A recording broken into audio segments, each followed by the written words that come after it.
Hello नमस्कार। देखिए, बिहार सरकार ने ज़मीन सर्वे को लेकर फिर से एक अपडेट दिया है। जैसे आप सब जानते हैं कि जुलाई से ही ज़मीन सर्वे जो है पूरे ज़िले में 38 जो ज़िला है बिहार का 38 ज़िलों में सर्वे हो रहा है। इसकी जानकारी सभी को है और इस वीडियो में हम देखेंगे कि ज़मीन सर्वे को लेकर कौन कौन सा ऐसा पॉइंट फिर से सरकार ने कुछ शर्त रखा है, उस पॉइंट को भी हम देखेंगे। ज़मीन सर्वे को लेकर जिस पर पहले से केस चल रहा है, दो पार्टी के बीच में कोई मुकदमा चल रहा है, उस पर भी हम बात करेंगे। एक और सबसे बड़ी बात है कि ज़मीन जो सर्वे आप कराएंगे उसका आपके पास जो है खतियान या ज़मीन का जो रसीद होता है जमाबंदी का, वो रसीद नहीं है मिल रहा है। उसके लिए क्या करना है? चौथा पॉइंट ये है कि ज़मीन सर्वे को लेकर जैसे कि केवाला, खतियान, जमा रसीद, ये सब जितने भी सारी डॉक्यूमेंट है उसमें कोई भी रसीद नहीं है। उस पर हम इस टॉपिक को कवर करेंगे। कैसे रसीद मिलेगा, केवाला कैसे मिलेगा, ठीक है, रैयतवाड़ी के लिए उसका जो बंसावली होता है उसको कैसे बनवाना है, ये सारा जो टॉपिक जो है इस वीडियो में आपको देखने को मिलेगा। वीडियो को आगे बढ़ा के आप देखेंगे तो ये कोई पॉइंट छूट जाएगा, समझ रहे हैं? तो पूरा वीडियो को देखना है, कोई भी पॉइंट नहीं छोड़ना है। शुरू से लेकर लास्ट तक सभी पॉइंट को हम क्लियर करेंगे। मैंने सभी टॉपिक को एक पेज पर लिख लिया है जिससे ये आसानी हो कि कोई भी टॉपिक जो है नहीं छूटना चाहिए। फिर भी कोई टॉपिक छूट जाता है तो उसको भी हम कवर करेंगे नेक्स्ट वीडियो में। लेकिन अभी हमने कुछ पॉइंट रखा है, कम से कम 20 पॉइंट ऐसा रखा है जो सबसे ज़्यादा ज़रूरी है, ठीक है? तो चलिए कवर करते हैं। Thank you. तो सरकार ने जो शर्त रखा है, ज़मीन धारक जो होता है रैयतवाड़ी, उसको किस किस बातों को ध्यान रखना है उसको हम देखते हैं नंबर वाइज। तो पहला नंबर है कि ज़मीन का जो सर्वे है, जब सर्वे होता है तो वहाँ पर आपको उपस्थित होना ज़रूरी है। जब ज़मीन का सर्वे हो तो आपको वहाँ पर रहना ज़रूरी है। सरकार ने पहले ही इस पॉइंट को क्लियर कर दिया है, क्योंकि बाद में आप जो है ये कोई सवाल जवाब नहीं करने लगे कि आप वहाँ मौजूद नहीं थे, ज़मीन का सर्वे उस पार्टी ने कैसे करवा लिया, समझ रहे हैं? तो सरकार ने पहले ही शर्त रख दिया है कि ज़मीन का जब सर्वे हो तो आपको उपस्थित होना ज़रूरी है। दूसरा नंबर, ज़मीन का घेरा जो है आप करवा लीजिए, नापी करवा कर। घेराबंदी जो है अपने ज़मीन का नापी करवाना काफ़ी ज़रूरी है। आप उसको घेराबंदी करवा लीजिए, क्योंकि आसानी हो सके, बाद में कोई समस्या ना हो ज़मीन के सर्वे के समय कि आपकी ज़मीन जो है, आप ही डाउट में है कि आपकी ज़मीन कहाँ से कहाँ तक आपको खुद नहीं पता है। वो पार्टी कुछ और बता रहा है, आप कुछ और बता रहे हैं, समझ रहे हैं? तो ये घेरा जो है, घेराबंदी ज़मीन का आपको करवाना ज़रूरी है। तीसरा पॉइंट जो है इसमें कि ज़मीन का पूरा विवरण जो है एक प्रपत्र 2 में भरकर शिविर में जमा करना है। ये प्रपत्र क्या है और ये प्रपत्र जो है कहाँ मिलेगा, उसको हम इस वीडियो के लास्ट में हम बताएंगे। और भी कई प्रपत्र है, जिसमें प्रपत्र 2, प्रपत्र 3, प्रपत्र 8, तो सब की जानकारी जो है वीडियो के लास्ट में बताएंगे कि प्रपत्र आपको कहाँ से कहाँ पर आपको मिलेगा। और ये जो है प्रपत्र को शिविर में जमा करना है। ये शिविर क्या है? जैसे आप सब जानते हैं कि हर राज्य में, हर ज़िले में शिविर जो है लगना शुरू हो गया है। सरकार की तरफ से हर ज़िले में, पंचायत में, आपके ब्लॉक में आप पता करिए कि शिविर लग कहाँ रहा है। आपके पंचायत के मुखिया, आपके सरपंच से आप पता करिए कि शिविर कहाँ लग रहा है। तो शिविर में आपका जो शिविर जो लग रहा है, जहाँ पर अधिकारी लोग बैठा हुआ है, वहीं पर ही प्रपत्र मिलेगा। और दूसरा कि आपको प्रपत्र के लिए ब्लॉक से भी मिलेगा, आपके जो पंचायत का मुखिया है उसके पास भी प्रपत्र होता है। चलिए, मैंने इसको अभी ही क्लियर कर दिया, आगे बढ़ते हैं। चौथा पॉइंट है कि बंसावली भी ज़रूरी है बनवाना, चूँकि ये प्रूफ हो सके कि ये ज़मीन का वारिस जो है आप ही हैं। बंसावली क्या होता है उसके बारे में हम बताएंगे, लास्ट में बताएंगे।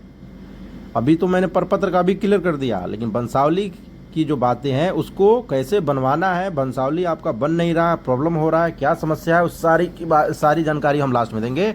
एक और पॉइंट हम आपको और बताना चाहेंगे कि रैयत को अपनी बंसावली के साथ ज़मीन से जुड़े कागजात को फोटोकॉपी के साथ जो है शिविर में जमा करना है। प्रपत्र 3 में ये लिखा है, जो सरकार ने अभी जो रूल बनाया है, आप देखेंगे जितने भी पॉइंट रखा है उसी पॉइंट को हम बता रहे हैं आसान भाषा में, चूँकि आपको समझने में कोई समस्या ना हो।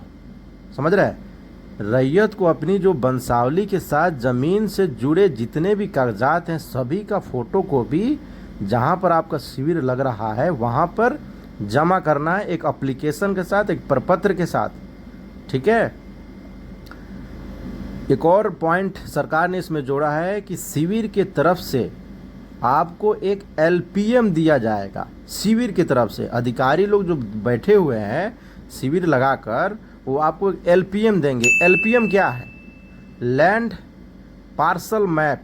आसान भाषा में आप समझिए कि ज़मीन का नक्शा, नक्शे का जो विवरण होता है उसको एलपीएम ही बोलते हैं। लैंड पार्सल मैप, नक्शे के द्वारा जो विवरण दिया जाता है उसको शॉर्ट फॉर्म में हम उसको एलपीएम कहते हैं। तो एलपीएम जो है शिविर की तरफ से आपको एक दिया जाएगा। एलपीएम में कोई समस्या है, अगर एलपीएम में आप खुश नहीं है कि ये एलपीएम में यहाँ पर गड़बड़ है वहाँ पर गड़बड़ है, तो आप वहाँ शिविर में अधिकारी से बात कर सकते हैं आप कि एलपीएम गलत है, हम इससे खुश नहीं है। ठीक है। तो उसके लिए भी एक आपको आवेदन देके वहाँ पर एलपीएम में भी सुधार किया जाएगा अधिकारियों की तरफ से। ऐसा भी प्रोसेस जो है सरकार ने इसमें जोड़ दिया है। अगर आप संतुष्ट नहीं है तो उसको भी आप वहीं पर आप क्लियर कर सकते हैं। कोई ज़मीन पर पहले से केस चल रहा है, ये सबसे ज़्यादा महत्वपूर्ण बात है कि जिस ज़मीन पर केस चल रहा है उसका क्या।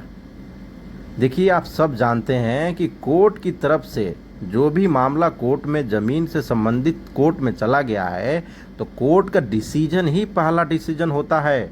उसी डिसीजन को भी उसको कोई खारिज नहीं कर सकता है। कोई अधिकारी या कोई शिविर में बैठा अधिकारी जो है या कोई भी व्यक्ति उस कोर्ट के डिसीजन को नहीं काट सकता है। तो कोर्ट का डिसीजन जब तक नहीं आता है तब तक आपका मामला पेंडिंग रहेगा। केस चल रहा है तो उसको चलने दीजिए। ठीक है। तो ये क्लियर है। जब तक सरकार की तरफ से, कोर्ट की तरफ से जो है केस जो है पेंडिंग है उसको पेंडिंग ही रहने दीजिए। जब तक सरकार कोर्ट की तरफ से फैसला नहीं आ जाता है तब तक हमारे हाथ में तो या आपके हाथ में तो है नहीं, है ना। अगर आपकी बात कोई ठीक से नहीं समझ में आ रहा है, हमारी बात नहीं, ये जो अधिकारी लोग जो बैठे हुए हैं शिविर में उनकी बात अगर आपको ठीक से नहीं समझ में आ रहा है तो उसके लिए आपको एक आवेदन पत्र वहीं पर पत्र नंबर 14-21 भरकर, कोई भी 14 हो गया, 21 हो गया, 22 हो गया, तो ये प्रपत्र जो है वहीं पर भरकर अपनी जो भी समस्या है वहाँ पर अपना जो भी समस्या आप दायर कर सकते हैं, वहाँ पर आप दे सकते हैं अपनी समस्या लिखकर कि हम इन अधिकारियों की बातों से संतुष्ट नहीं हैं, या तो आप जो है उस अधिकारियों की बात को आप समझा नहीं पा रहे हैं या आप नहीं समझ पा रहे हैं, मतलब कुल मिलाकर आप उससे संतुष्ट नहीं है, तो आपको 14 और 21 फॉर्म जो है भरकर वहाँ जमा करना है। ठीक है। तो उसका भी संविधान है, सरकार ने बताया है। कई बार होता है कि अधिकारी आपकी बात नहीं सुन रहा, आप पीछे पड़े हो, भीड़ पर भीड़ लगा है, आपकी बात सुनी नहीं जा रही है, तो वहीं पर दूसरे काउंटर पर दूसरे अधिकारी के पास आप अपनी बात जो है प्रपत्र के माध्यम से आप दे सकते हैं, उसकी सुनवाई होनी ही होनी है। जितने भी पॉइंट मैंने बताया सबसे बड़ा एक प्रश्न है, सारा पॉइंट सरकार ने अभी जो नोटिस जारी किया था उस सभी पॉइंट उसमें मेंशन है। आपको कुछ और बातें जो है इससे जुड़ी हुई मैं बताता हूं, जो आपको प्रैक्टिकल जब आप सर्वे कराते हैं तो उसको भी जानना जरूरी है, प्रैक्टिकल लाइफ में क्या है। ठीक है। तो उस पर हम भी बात कर लेते हैं। कंक्लूजन है ये कि पहले जो है आवेदन में प्रपत्र 2 भर के आपको देना है शिविर में, उसके बाद जो है आपको एक रसीद मिलेगा। रसीद जो है, रसीद में कोई गलती होती है कि आप उस रसीद जो मिला है सर्वे के माध्यम से उसमें कोई समस्या है, कोई दिक्कत है, तो प्रपत्र नंबर 8 को भर के आपको जमा कर देना है वहीं पर शिविर में ही। दूसरा पॉइंट है, सबसे ज़्यादा जो प्रश्न पूछा गया है कि जिसके पास ज़मीन का खतियान नहीं है वो क्या करे। उनको जो है खतियान नहीं मिल रहा है तो भू अभिलेख विभाग में जाकर अपना खतियान को आपके उस खतियान के बारे में पता करिए, और एक रजिस्टर होता है, रजिस्टर नंबर 2 का नकल जो है आप निकलवाइए, साथ ही साथ रसीद भी निकलवाइए। वो जमाबंदी की जो रसीद होती है भू अभिलेख विभाग से ही आपको पता करना पड़ेगा और वहीं से आपको उस ज़मीन का रसीद भी निकल जाएगा। सर्वे के लिए क्या करना है, कुल मिलाकर सर्वे के लिए आपको केवाला का होना ज़रूरी है, खतियान का होना ज़रूरी है, जमाबंदी रसीद होना ज़रूरी है, साथ ही साथ आपका आधार कार्ड होना सबसे ज़्यादा ज़रूरी है। एक बार फिर से रिपीट करता हूँ, केवाला, खतियान, जमाबंदी रसीद, आधार कार्ड, ये सब ज़रूरी है। ठीक है। और भी कोई प्रश्न है, आप लोगों का कोई पर्सनल प्रश्न है ज़मीन से संबंधित, तो आप कमेंट ज़रूर करिएगा, क्योंकि हम उसको भी जब हम पॉइंट बनाएंगे तो उसको भी हम इस पॉइंट में रखेंगे। ठीक है। और सरकार की तरफ से नया नोटिफिकेशन आता है तो उसको भी लेकर हम एक फिर बहुत जल्दी वीडियो लेके आने वाले हैं। आप इस वीडियो को, इस चैनल को सब्सक्राइब करना मत भूलिएगा, क्योंकि नोटिफिकेशन जो है उसको दबा दीजिएगा, क्योंकि नोटिफिकेशन मिलेगा, आपको जानकारी मिलती रहेगी। समझ रहे हैं ना, ज़मीन से संबंधित जो है जानकारी आपको मिलती रहेगी। चैनल को, इस वीडियो को आपको अच्छा लगता है, लगा है जो भी मैंने जानकारी दिया है, तो इसको लाइक ज़रूर करिएगा। मिलते हैं किसी और वीडियो में। अपना ध्यान रखिए, अपने सेहत का ध्यान रखिए। जय हिंद।